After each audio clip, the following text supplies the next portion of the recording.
2 years, but this is their bowl game still. Yeah, they have been through so much. I can't imagine a group of seniors has been through, there's not many of them, but has been through so many ups and downs. You know, the story that we've told so many times of coming here at the program's highest, coming off of 7 straight BCS games, and then maybe the program's lowest with the sanctions and probation, and then a great season 2 years ago. So they've been through a lot, and yeah, it's a little bit sad it's their last practice here, but like you said, we still have more practices, fortunately, and so that's why we're appreciative to be in a bowl game. Regardless of the wins and losses, you see a lot of character in these young men, regardless of this year's wins and losses, too. I do. I think these guys have really represented the university really well in their time here. Obviously, everybody knows Matt Barkley, but the rest of them they have. You got to look a long ways to find anything they've done wrong in the whole time they've been here. So, they're going to go off into the real world representing us really well.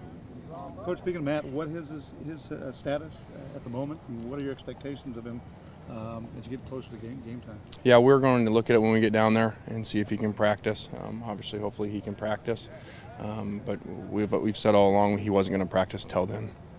Earlier in the week, you were splitting time with Max Wittick and Cody Kessler. So are you still doing that, or has it turned into Max taking more reps with the ones now? Max has taken more now as we've gotten closer to the game. We treated the first couple of days just like we'll treat the spring. I'm getting an equal shot. How valuable is this time for Max? Looking ahead to next season, I mean, he's getting a lot of reps here that I would assume is going to help him greatly. Yeah, it's going to help both of them.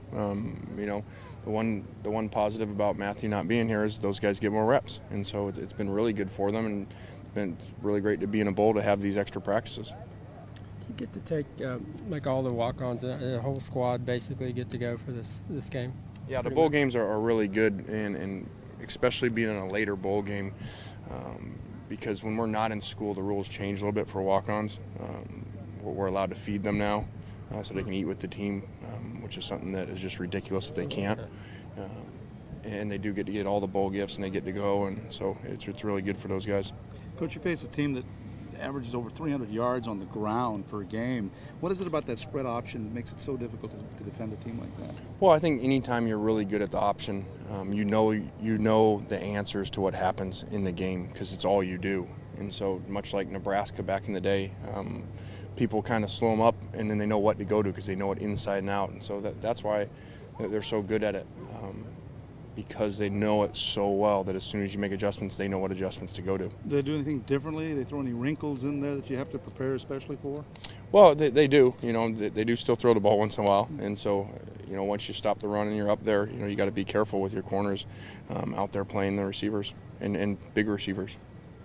Do you find yourself preparing as much for that as you do just your day-to-day routine, getting yourself ready, making sure that you're crossing all your T's and dotting all your I's? Well, we find ourselves more than ever having to really coach our scout team, and because it's so unusual what they do, and obviously it doesn't simulate anything we do. So that's why the time off or the extra time has been really valuable for us.